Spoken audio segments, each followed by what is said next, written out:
Ignition sequence start. And we are live with the Primas in 5, 4, 3, 2, 1.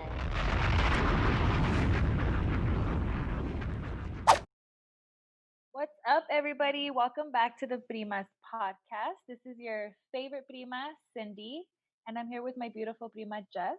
Jessica, how are you this lovely Wednesday evening? Hey everybody, I'm doing good, Prima. Thanks for asking. Are you?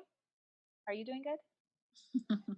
Yes, I'm super excited. My daughter's birthday is this weekend, so we're planning for a 3-year-old's birthday during quarantine. Simple, basic. It's only going to be me and her dad. So I'm looking forward to that. Oh, wow. That's fetch.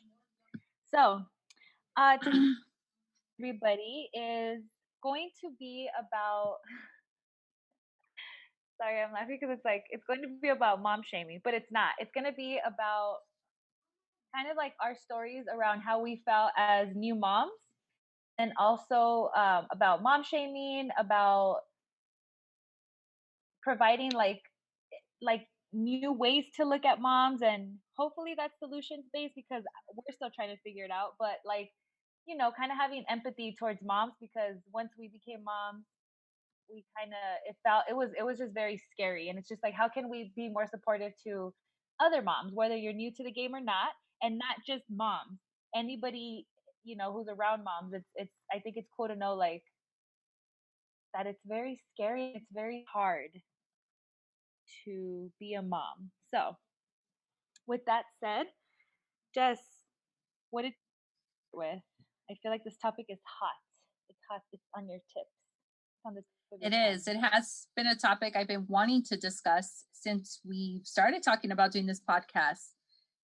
It's a topic that I continuously see new moms experience, and it is essentially like mom shaming. And I want to break this stigma. I want to talk about it. And that's what our whole platform on this podcast is to step outside of our comfort zone and discuss topics that make us uncomfortable sometimes.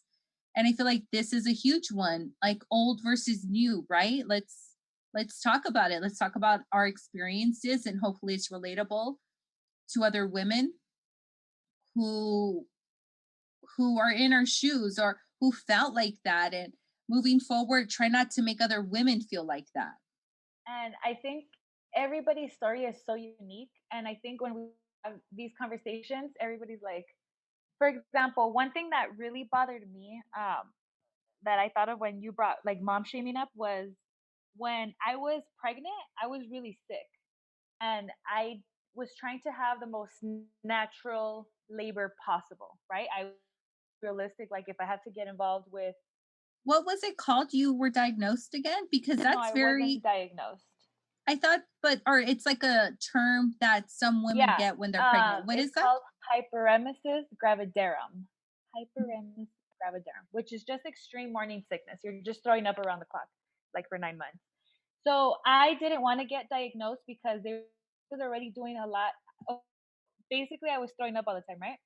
And so I was like, hey, I was looking this up. I think this is what I have. And then they were like, get tested. We got to do this and that. And it was just too much.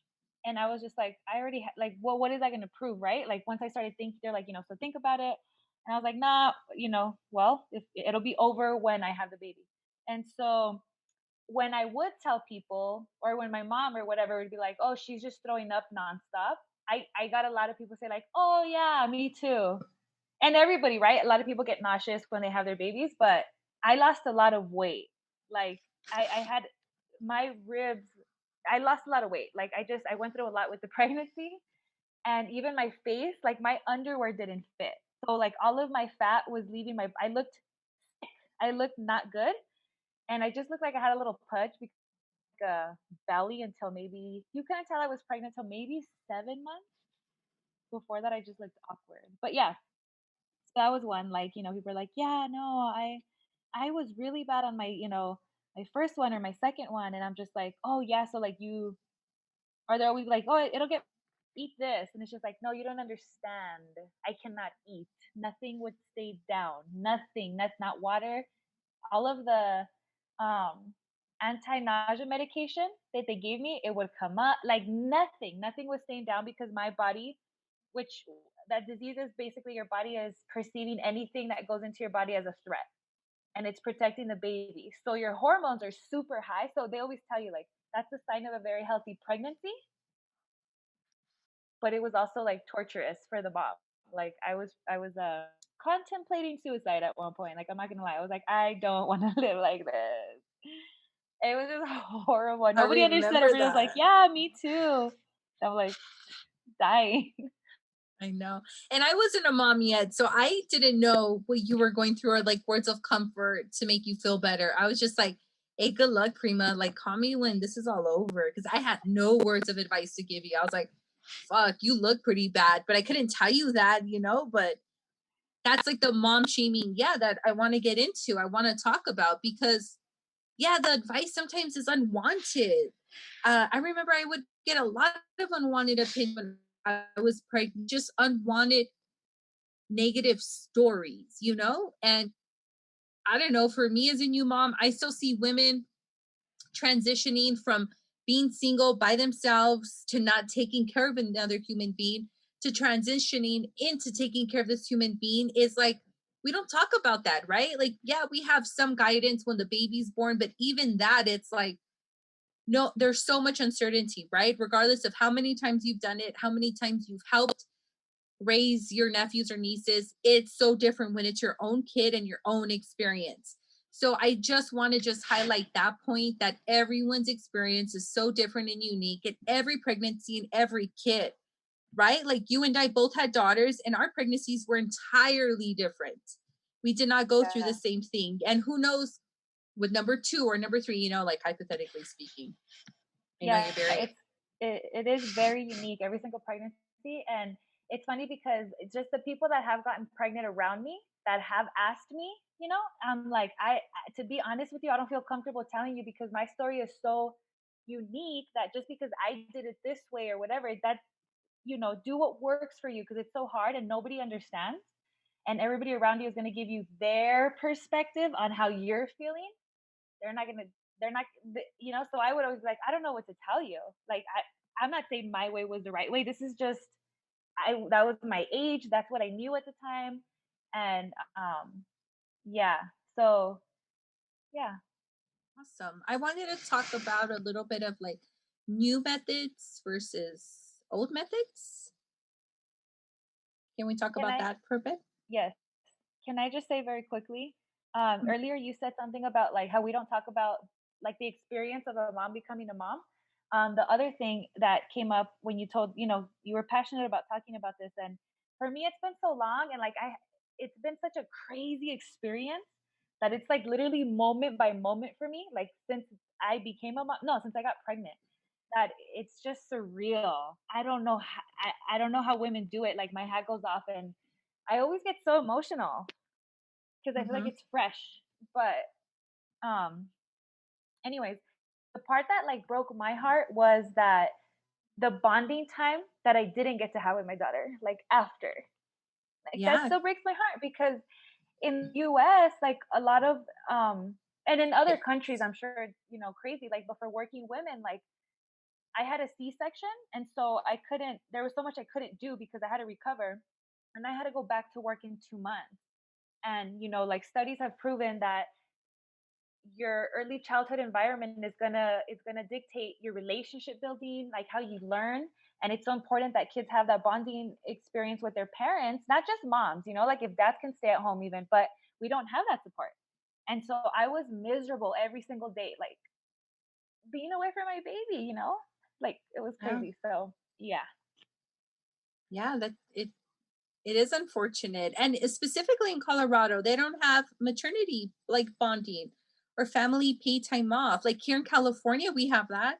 It's an automatic 6 weeks. They literally Just passed it. I sent they it to just you. passed something. Yeah, so I'm so happy. But so yeah, Colorado, I don't want to get to the exact details about it, but they literally passed a law where they're supporting funding so that parents can stay at home. And so Yeah. it's awesome, but it's also so sad like that we don't have that already, that you're just expected to go back to work and people are like, oh, I went to back to work the week after, and it's just like, yeah, but that's not healthy. It's healthier for you to stay home and bond with your kid. Just because we can't do it because we have to go work doesn't mean that that's what I wanted, like I felt miserable. I felt like, and so did the baby. The baby wants to be with their parent, like they're with their Mhm. mom. Like that's what it should be like. But yeah, so they just passed that law, but I'm glad that it's in California. Exactly. Um, no, you're right, Prima. And a lot of mom shaming come and stems from that, right? Like, oh, you went to work at 8 weeks, but it's like you didn't, that wasn't your choice, But I remember the critique. I remember like how bad you felt. And I wish I had the means to like be there and be supportive. Like, Prima, don't worry, I got you for a whole year. I'll pay your rent. But it's just the reality, right? Of a lot of mothers and a lot of coworkers. You're right. I would hear them and even some of my coworkers, but it was like different kids in different situations. So again, every situation is very unique to the individual. Yeah, because I also, when I would about that, people would be like, "Do you know that I couldn't, like I had to work nonstop, like my, like." They never see their kids. They drop them off somewhere, maybe with a relative or whoever, like all day and then at night. Because some people have two jobs. Like when they're Mhm. really, when you become parents, you're like, oh shit, like financially, that just changes everything. Like, and I've always been so blessed, but you go into panic mode when you become a mom. You're like, oh my god, you know, I was away from my comfort zone. Like I would have been felt better if I would have been, in California, like with my grandparents and, with my brothers and everybody with you, like, and so my support system, and I think a lot of women's support system, like sometimes they have it, sometimes they don't, but like if, I don't know, I feel like once you become pregnant, like it's very godly to me, it's very beautiful. And so like I feel like the support should be all around because this is our future and this is someone bringing this into our future. Yeah. So And women just have that like nurturing aspect to us. I'm not saying men don't, but that's in our human nature, I think we've evolved to have that nurturing aspect, to be there for the kids. And, the way things used to be about 30, 40 years ago was a lot different than today. And it's unfortunate, but it just goes back to saying that motherhood is hard. The duties haven't changed, the expectations of women's haven't changed, but life has changed, added stress. Now women are working, but yet the reality of motherhood still has these ideas. Well, you need to go work a full time job, sometimes too, like you said, to make ends meet, and still come home and provide for the kid. And to me, it blows my mind because it's mentally draining. Sometimes I'm like, that's why I miss my co parenting days because I got used to having those 2 days to recuperate and be like, okay, like let me breathe for a second, because it's nonstop. Motherhood is a nonstop job that you go to work for 8 hours, you do work for income, and then you come home and it's still a full-time job.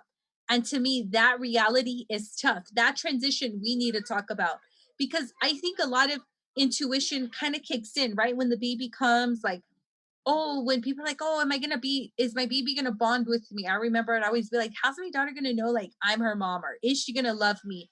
And I feel like things like that come natural, but the transition, times have changed. Moms are not at home anymore, Moms are working a full-time day job, going to school, and still coming home to do mom duties, still there to do bath time, still there to do dinner time and put the baby into bed, and then still have like an hour or so, if that, for themselves in the whole day. And it just blows my mind. And I always trip out on my mom. I'm like, how did you do it with us me three? too. Me And too. she's Like, like, I don't know. I just did it. I just did it. And she's like, your dad was super supportive. And I'm like, not from what I recall from my childhood. Just kidding. But I'm like, how did you do it with us as a woman? Where was your you time? And every day I'm like, Mom, I'm going crazy because at my age, my mom had all three of us and my oh my sisters. god. And she was like pregnant for, And she's she, so nice to you, like yeah, she loves you. I Wow, that's know. And I'm like, I amazing. get it. I get why you were like, we aged you. And I'm like, fuck, I need to pay you back in some shape, way, or form. Like, I need to give you $1 million because I was a handful. And I was just like, hats off to you, Mom. But here we are, like, it's just a cycle of life, right? Like the Lion King movie makes more sense to me now. Like, this is the circle of life. I get it. I've never been able to watch that movie again since I was like 11. I'll never watch it. You either. cry for every movie. Like, No, peace. but that movie, sad. Like, my daughter, we have her Spotify playlist, and like we have some like I just can't wait to be king, and I'm listening to that song. It's so happy, but right after that song, drama happens. It gets dark real quick, and I'm like, no. So that song reminds me that it's gonna go into some drama with the family, and I'm like, I don't want to watch this. Anyway, Yeah. Yeah. Can you hear me? Yeah. Sorry, I think I had internet connection because it did say. Yeah, dude, it fucking sucks. Say hi. Where were we? The ending of The Lion King you had mentioned, and then I said, No, I know before that. Oh, okay. So Jess clearly wasn't listening to any of the podcast information. She's like, yeah, you said Disney. We were going through our favorite Disney movies, right? Top 5. It's our internet quality. Damn. I know. So I was gonna say if we can transition or into new methods versus old methods. Yes. Okay. So I think a lot of us, we receive a lot of slack from maybe like the older women around us, like our older tias, our grandmas, our moms. Anybody that's around us is going to give us unsolicited advice. They think they're helping, so we can't be mad at them. We got to just swallow it and pretend, it was helpful. But I know you went through this. For some reason, me and my mom had similar parenting because I don't know. We didn't bump heads too much when she was like, I'll help with this or I'll help with that or whatever. Or my mom would give me a lot of her stories. Like when my daughter was a baby, she would pick up. Kids pick everything up and they put everything in their mouth. That's just what they do, and because they're learning about the world. And so I was like and then my mom was like, when I was little, I used to play in like garbage mounds in Mexico. Like that's what we did for fun. We would like go through it, and I'm like, garbage mounds in Mexico. She's like, yeah. So there was everything you can imagine: rats, cockroaches. Like, and she's like, we would play. Sometimes you'd find food and you'd eat it if it looked good. I'm like, but that kind of told me like, so she exposed her immune system, like she was just out there going crazy, and luckily like she built a strong, I just feel like my mom's very healthy, so I was just like, okay, like I'm not gonna freak out when she's, like I just didn't want to be super that parent that's like, don't be careful, because it wasn't gonna work anyway. But at the same time, we stop our kids so early on, and then we show them fear so early on from every little thing that we do. So I'm like, I don't want to do that. I want it to be as I try my best. I'm sure I do, but just so that she can explore freely without me intervening so much, because I feel like we all do that, And I like the fear one. It just reminds me when, for now, I mean, my daughter was in daycare, but due to COVID, my mom's helping me a lot watching my daughter, especially since I just started going back to work, right? I wanted my daughter in daycare so she can be exposed to other children and in a learning educational environment. But as I mentioned, a lot of daycares are still closed out here. I know Peace is in one, but out here I'm still struggling to find something that I can afford.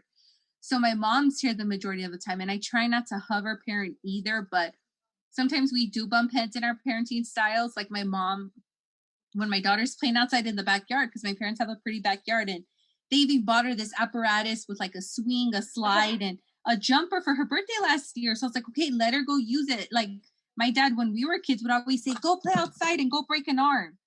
And here with Melody, it's like, no, she's going to fall. And it's like, let her fall. And my mom sometimes uses like when she doesn't want Melody going near something or doesn't want her to do something, she goes, no, stop, there's spiders in there. And I'm like, why do you tell her that? And it's just that, and then like me and my mom go into it, and I'm like, okay, Yeah. mom, like, we can't do that. And I try to explain to her, like, you're instilling fear in her. And this is why my dad doesn't like spiders, because probably his mom would always say, watch out, there's a spider. And my dad's afraid of, like, terrified of daddy long legs. But Aw. yeah, like when I was mom, like when I was pregnant, even before having my daughter, I would always get unwanted opinions or advice, and it was always very negative. So I still see women do it to this day to each other. And I, like we practice all the time. We can't control other people. I'm not going to correct something that I don't agree with, but I like to lead with what beliefs I withhold in my life. So I just try to be positive when new moms are pregnant. I try to like be happy for them and be like, oh my God, how exciting. Like, just let's just promote the positivity. Like, you're going to go through something so amazing. It's a miracle. Well, I call it a miracle after having my daughter. It's just such a beautiful experience, right? So why are we focusing on negativity? And what I mean by like negativity is like yeah, during my pregnancy and even after my daughter, people would just tell me things. And I'm like, it's like the worst kind of stories. Like they're like, oh yeah, during my labor, I almost died. And it's like, who the hell as a new mom wants to hear these like crazy stories that like my pregnancy was very smooth and I was very healthy and I had a very quote unquote normal pregnancy, right? But I would always hear that. Or one time someone told me, oh, yeah, like my labor was so intense that her and the baby were distressed. Imagine that. And I'm like, Mhm. in my mind, I'm thinking women used to die from childbirth, right? So thank goodness for like modern medicine and techniques and classes out there where we can utilize these resources to like to just give advice, right? But why are we instilling fear in like new moms? Yeah. Yeah. I feel like my grandma, when I was little, she would always tell me like, don't ever get pregnant or have kids or get married. She's like that. Once you do that, like your life is gonna get ruined. Just because because she was so unhappy with her life, and I love my grandma to death, and she's so positive, mostly. And so, but she would always just tell me, she's like, once you have kids, your life is ruined. She's like, it's so hard. Like you're done. Like and she had five, and she was so old school, and she had it really hard because my grandpa didn't help, and he was toxic and abusive and an alcoholic and super machista. So she really was on her own. It was like super traumatic for her, and it sucked. But once I became a mom, I sort of sympathized with that, and with a lot of old school, like women around me, because they really had it really hard, and they couldn't say anything because that was the normal. And I always would say, like, if I were alive back in the day, they would have burned me at the stake. Like, she's a witch. Like, get her out of here. Like, what? Because I just couldn't conform. I'm already so weird about how I think, and like anything like society does, I'm like, gonna do the opposite. Or, I'm just always like, wait, why? And when I was, in a relationship in the past, I remember people asking me, like, well, what was the big deal? Why didn't it work out? Right. And, I remember thinking, like, because I have to do all of this work as a woman. I have to be in charge of the household. I have to be in charge of the child. I and the child is a baby. Like I have to make sure everything was too much for me. And I'm like, if I'm gonna do this, and I just remember sharing my story, and I remember people telling me, like, that's how it is. That's how it is. What are you talking about? Like, so, Exactly. and some people said I walked out on the family, and I'm just like, and I'm sure that's what it looked like, maybe till this day, but to me it was more like all of the criticism around me was, oh, that's how men are. Like, that's how it is. Like, you're the one that has to change the diapers. You're the one that has to make sure you're the mom. Like, that's your response. That's your new identity. And on top of that, I was still going to work and doing my thing. Like, and so it was just like, yeah, you got to handle everything. And I got really bitter about it. I was like, it, it didn't feel right to me, and I totally understand and sympathize or empathize. I don't know the word. With men, because they don't have that natural bonding that a woman does with their baby. So I get that part, I get that they're never gonna understand that part, because they're not women or whatever. But at the same time, I'm still very resentful towards that idea. I guess the patriarchy, right? Like I'm still very, because my mom practices it. My mom, she had 4 men and 1 girl, that's me, and she treated us very differently just based off of our gender, because that's what she was taught. That was the culture, and it still is. And so I'm so like, after becoming a mom, I got very resentful. And that's something I'm healing towards, but it's totally like changed my life perspective. I'm like, if I'm going to be single for the rest of my life because I can't be that traditional woman, or I know that not that traditional woman, but just I'm so not traditional. And I'm kind of, I'm creating my own. And there's a lot of women doing that and a lot of men doing that. I'm not saying I'm the only one, but it is a little lonely, because you're kind of like, I can't do this. I can't conform. That's not what my spirit and soul, and that's just not going to ever make me happy to have to, what, I don't know like to have to take on the role of, I have to have everybody's back. And like, what? That's a huge burden. Like, what do you mean everybody's back? I'm already the mom. Like, I already have to raise this child. Like, no, now you got to deal with society because they're going to come. And like I said, for me, it was a little bit resentful because I would talk to, I'm like, man, you always want a relationship to work out, right? And you always want to raise a kid together. And that's what I always wanted. That was the idea. But then I would talk to people who were in relationships, and you're like, from the outside looking in, you're like, man, you have a beautiful relationship. I never understood people that can be in long-term relationships, and then if there's kids involved and there's still, I'm like, what? That's amazing, right? Like, how did you do it? But they would give me the same story. Like, well, I have to handle all of that stuff. I'm the one that has to kind of organize this. I'm the one that, whatever. And I'm like, so you're in the same position, but you decide to stay. And a lot of it is based off of fear. A lot of women are afraid to be single, and I totally understand that. Or they're just thinking that their dependency on the relationship is all they have, because that's what we're taught. That's what's around us. Like, well, this is it. You're in a relationship. Like, does he hit you? Does, like, no, all right then. It's like, that's our bar, that's our stat. Like, Yeah. does he hit you, right? And it's just like, oh, that's Or even it. the cheating one, I'd get like, oh well, like that's not that bad. At least he's not hitting you or something like that. Yeah. I'm like, whoa, that's very. And That women just have been dealing with this forever. Like, exactly. when you tell them your story, they're like, that's nothing. And I'm like, That's oh, all but he did. Yeah. right. And I'm like, but I that was killing me inside as a person. Like, what? It's not mutual respect. How are you okay in this relation? There's no mutual respect. You're the one handling everything. And it's just, I don't know, that it's a life changer for me, for sure.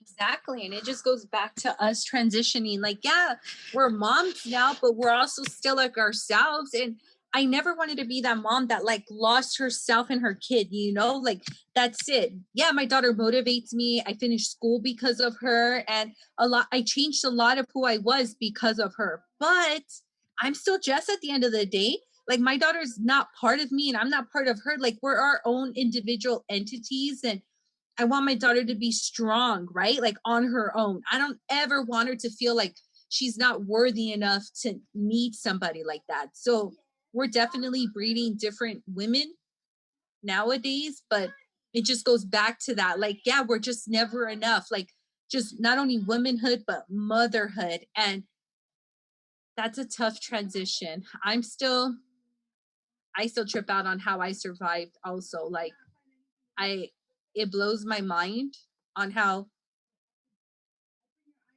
from one day to the next, here she is. And it's a beautiful thing, but mom shaming and giving this negative energy towards them, it doesn't help a situation. Like, for example, when I was like burping my daughter, I would get criticized because it was very unconventional to other generations, even though like my doctors and my nurses showed me. It was just different than what my mom knew or just other mothers around me, and I didn't like it. The way I would swaddle my daughter was wrong. But I always tell new moms, you know what's best for your kid, right? I feel like that's very empowering to hear when you're a new mom, like, yeah, I know what's best. So let's talk about our opinions, but not, I'm not going to say, oh, you should do this. Oh, you should do that. Oh, you're not doing that right. I think also that falls under the negative umbrella. I want to like uplift moms and be like, hey, like, cool. Like, what method are you using? Or how did you do it? Oh, awesome. Like, your kid like that. That's cool. Like, I tried that with my kid, but like, let's just have this open dialogue. And I would specifically hate it when like, for the year I was pregnant, a lot of moms were also new. And I'm like, you just had a kid a month before me, and here you are giving me all this like experience and wisdom. Like, I didn't need that. I needed support and that understanding in that time, because it is very hectic. It is a very chaotic phase. I'd say like the first year, when people always say like, oh, what can I do to help like my sister? Like, she looks pretty bad. I'm like, dude, just offer your time.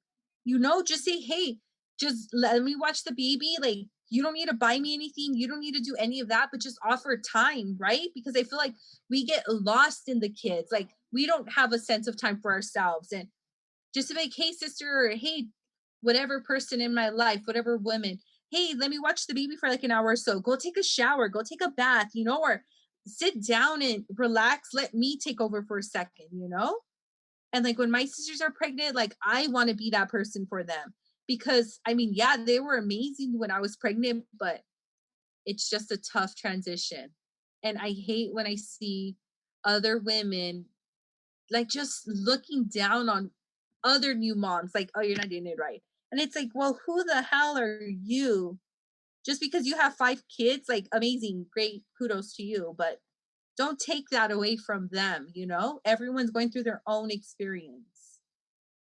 And I hate it. It drives me crazy. I wrote like an entire paper on mom shaming.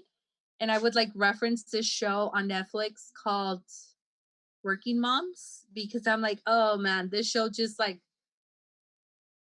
brings comedy to new moms, from like nursing to breastfeeding, nursing to like formula is like so taboo nowadays.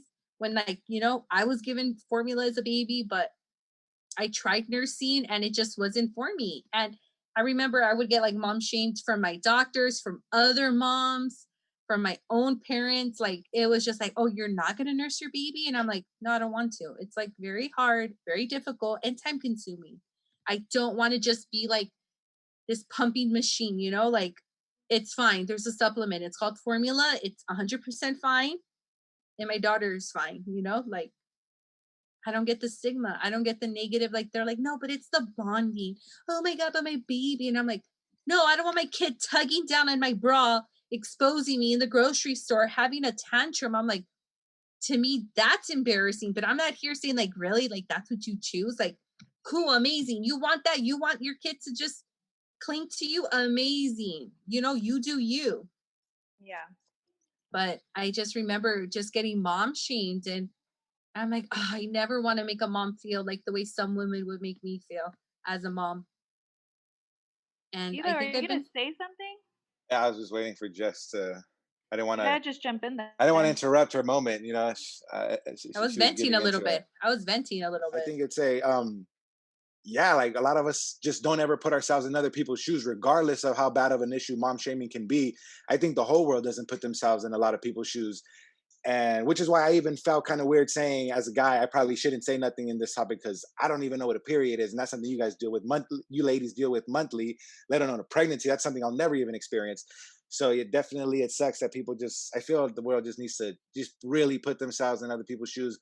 And then honestly, always just say, I can't even imagine what they're going through. Like, I don't know what they're going through. I know I didn't go through it because I probably would have been able to handle that, I think, but they must be going through something different. And I also wanted to say about breastfeeding, Jess. How you were saying that you got criticized for that a lot. Breastfeeding is it could be so motherhood, being pregnant, all of these things could be so beautiful and so supportive, but that's not the society that we live in, right? Our culture didn't bring us up like that. It's more negative, and they try to instill fear than anything else. But breastfeeding is a beautiful thing, and I learned so much about it because I actually wanted to do it also, but it was impossible. I only was able to do it for like a week. Um, but I wanted to breastfeed. But I think, yeah, it's important what you say, where it's like, because something worked for you doesn't mean that it's going to work for someone else, and that mom should have the right to make that decision. Like, I think it's important to say, because what they were telling you was correct, but that's your choice, right? Exactly. Body. And if I wanted to breastfeed with all my heart, I took classes, I took a bunch of stuff, and then at the end of the day, like, I couldn't do it. My nipples are too small. And like, it was painful. Like, it was extremely painful. They're just like, everybody was like, just feed the child. Like, she's crying because she's hungry. And it was horrible. So like, I ended up doing formula, and some women can't, or they don't feel like, whatever. Our society has taken us to a place where we don't know our bodies. We don't know how important it is. We don't have that support. You're worried about your daughter tugging away at you because you have to be a mom that's out moving, that's out working. If you had the Mm-hmm. luxury to stay home and bond with your child, you may have considered that. So it's sad, because I used to work in a high school where we had teen parents, and the disconnection started there. A lot of the teachers wouldn't let them go breastfeed their babies, and everybody would talk like, why did they get pregnant? And there's a saying in Spanish, para porque abrieron las piernas, which means, why did they shouldn't have opened their legs. Why did they open Damn. their legs? And all of the blame goes to this young girl who didn't know how to guide her life, because she didn't know about her sexuality, because that's something that's also not talked, not just in society, but in our culture, it's demonized. And so, but she gets all the blame from society, other women, other teachers that don't know anything about poverty, about growing up in a culture where the blame's on the what, right? Like, so much stuff. And it's unfortunate, because I remember seeing that, and I remember childhood trauma starts because your child isn't able to bond correctly with a healthy environment. That starts with their mom and their dad, and then we make it worse by everybody else. Have been criminal to me. Like, that's why it was so hard for me to work at that school, because everybody was so disconnected to love, to empathy. Like, how are you how are you keeping, sorry, I get emotional, like, how are you keeping a baby that's like, I don't know, like 3 months. I don't know how old they were. I forget, but they were still breastfeeding. And then the people in the taking care of the babies, they also wanted that to stop, because it would make their life easier to wean them off. And so everybody's always in support, like, wean them off. The earlier the better. The earlier the better. So there's no support, around that bonding. So for people to say you should do it, like, how, in what conditions am I able to do this? It's very uncomfortable. Nobody supports this. God forbid I pull my boob out in public, because we know what that's done. Like, all of these pictures, and it's Oh yeah, unfortunate because that's another one. Yeah. Feeding, nursing in public. Oh my God, that's still taboo. That's such a disrespect for so many women. good. And the women that are able to breastfeed and it comes easier to them, how many of them aren't turned away from breastfeeding because it's just so, because the environment doesn't support it, like, Yeah. and I'm sure that it's like, oh, I want to breastfeed and it was easy for me, let me do it. But then your environment doesn't play out, your child's hungry, and it's just easier to carry formula around. It sucks, but that's the world that we live in. Hmm. Yeah, and that's exactly right. Mother knows best, so let's just support everyone's choices, because my choice was I could nurse. I was capable of doing it. It was just my choice. I didn't want to do it anymore. And I would get mom shamed so bad, and it would make me so emotional, and I'm like, I would be arguing with myself in my head, like, no, like I should just do it. I should just do it. But it's like, what for? Like, I didn't see the purpose. And that's also breaking us down, like I felt like in a sense, sometimes they would win with their comments. Like, it would eat me every night when I would cry, and I'd be like, am I being a bad mom for like not nursing her? Because I was completely 100% able to do it. It was just my choice. I didn't want to do it anymore. And that's where the mom shaming was. And I'm like, oh man. And like I said, I don't ever want to make anyone feel like that. And I always try to just be like understanding and nurturing to like other new moms. Like, hey, it's cool. Like, don't listen to whatever anyone else's comments are. Like, just do you. Do it. Only you know what's best for your kid. That's it. That's like the best advice I always give new moms. Like, who gives a fuck what your sisters did? Who cares what your mom did? It's your kid, it's your happiness. focus on that. And it goes back to everything we say. Worry about yourself. Focus on your self-care. Because when you're good, 100% mind, body, and soul, so is your kid. But if you're constantly being a self-critic to yourself, always constantly questioning whether you're good or not, you're not going to be good mentally. You're going to be sad. You're going to fall into, what is it called right after you have a baby? What is it we get? Yeah, that's going to get you even more longer, right? So it's like you're only doing more self-harm to yourself if you listen to these unwanted opinions. Just worry about yourself and you'll know what's best for you. It's going to come to you. And if you have a question, ask, but be mindful. Sometimes you're going to get those unwanted opinions. So just roll it off the shoulder and just keep doing different methods until you find something that sticks. Yeah. And because it's not a, sorry, I was just going to say, it's not a one size that fits all, right? Method. Every kid is different. Yeah. And I think around us, our biggest critics were like women who have already had kids that were around us, our moms, our grandparents. And one thing that's very big in the Mexican culture and it's produced is like when the baby's crying, it's like, don't pick them up, let them cry, because you don't want them to be dependent on you. And and um and now we've created the whole opposite effect, I feel, with like the newer generations, where it's like we over coddle, right? And like, so we need to find a happy medium, because it is not, if your child is crying at the age of like before 2, I think, I don't remember the exact what it is, but that's their way of learning what their response to the world is their connection and trust with their mom. And a lot of us are not able to form those connections. I don't know who has. I mean, this that I know they would be a very healthy, well, peaceful, balanced individual. Because a lot of I have hardcore trust issues, period, and that's a big problem, right? Because I don't want to pass that on. I don't want to my daughter. I don't want her to have trust issues or whatever. But I wasn't able to form that relationship with my mom. And it could be because our moms had to go back to work. Our mom, first of all, was my mom's third child, right? It also matters where they're at in life. So we're not judging, saying like our parents or us even, we don't want to form those relationships. Sometimes our environment is like, I got to put food on the table. And that's, unfortunately, that's all I can think of. And my mom, for a long time, that's where she was at. So I wish I would have had that nurturing, loving mom, but her mentality was somewhere else. Right. And a lot of our parents are. So I think now it's extra, now it's like, we don't let our kids breathe. We're like, don't move, don't, like you said earlier about Melody, like, oh my God, what's gonna happen? What's gonna happen? Like, one was cutting. I gave my daughter them for her. She was younger, and she was like, oh my God, you didn't remove the seeds and the skin. You know that little hard part when you do the slices, like the little hard part in the middle? They're like, you didn't remove that. I'm like, because apples have that. So that's The a part of an core? apple. Yeah, and she's like, but that's gonna scratch her mouth.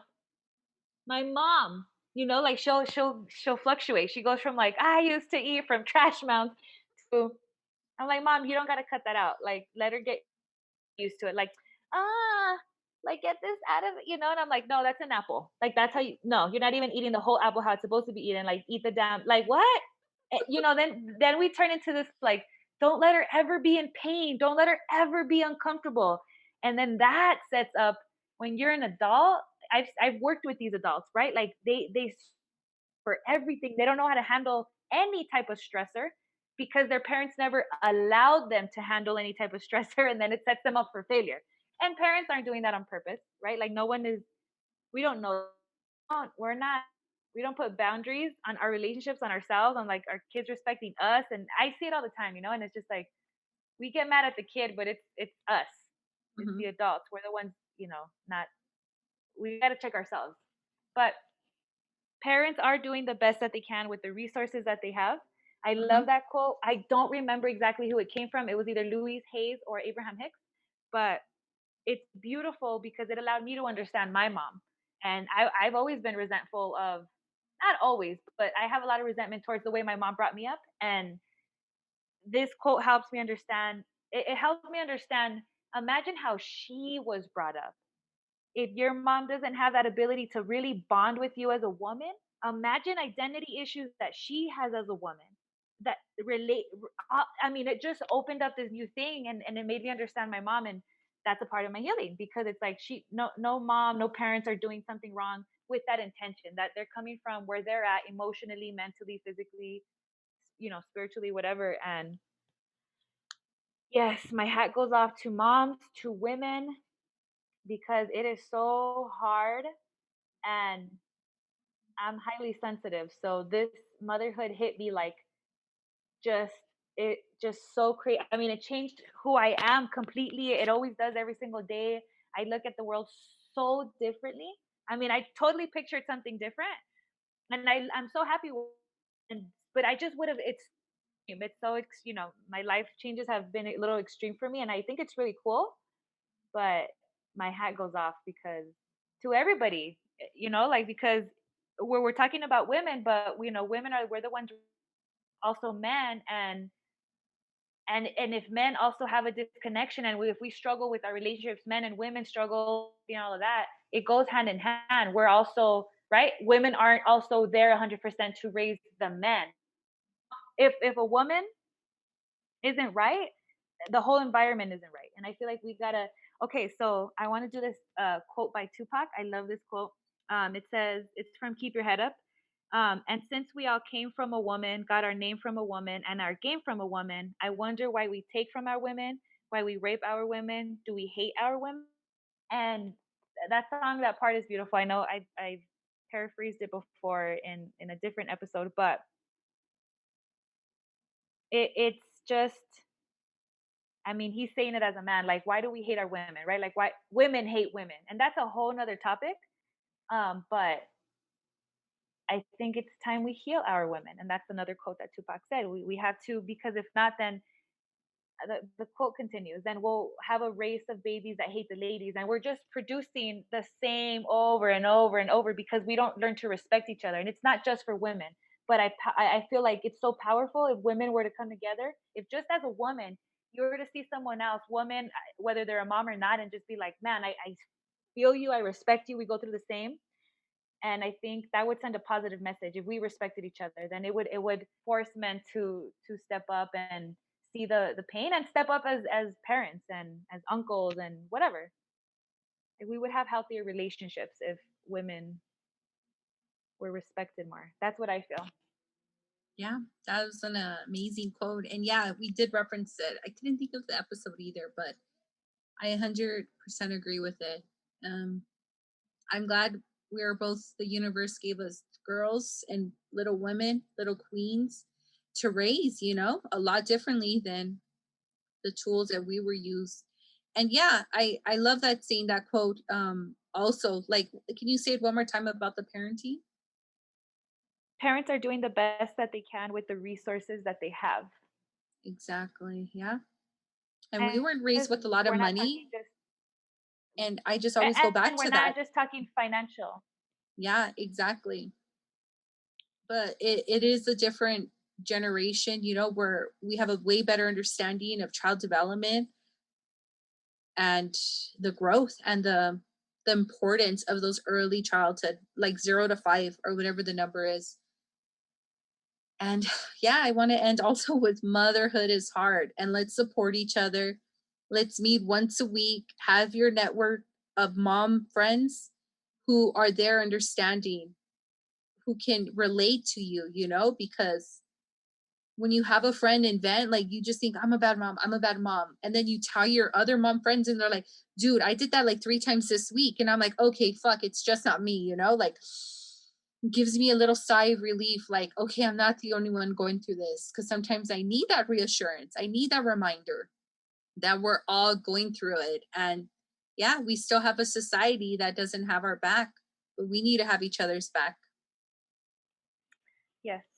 And and if you don't have mom friends, or people who do sympathize with you, I think also reading about, like, how to heal your trauma, so that if people come into your life, that's great, but also don't depend on, well, find some mom friends, because even if you do, they might be very different from you, and they might not understand. So I think for me, what's helped has been learning more about myself and how I can be the best role model for my kid, but then also being um, empathetic to myself, because sometimes I do work a lot, and sometimes I live differently or whatever, and sometimes I'm like, man, this is not how other moms are doing it.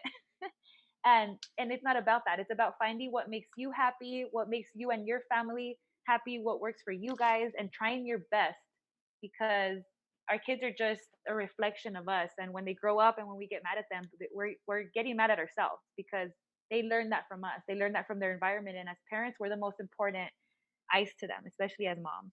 So shout out to all the lovely, beautiful women. Shout out to all the lovely, beautiful moms. We love you so much.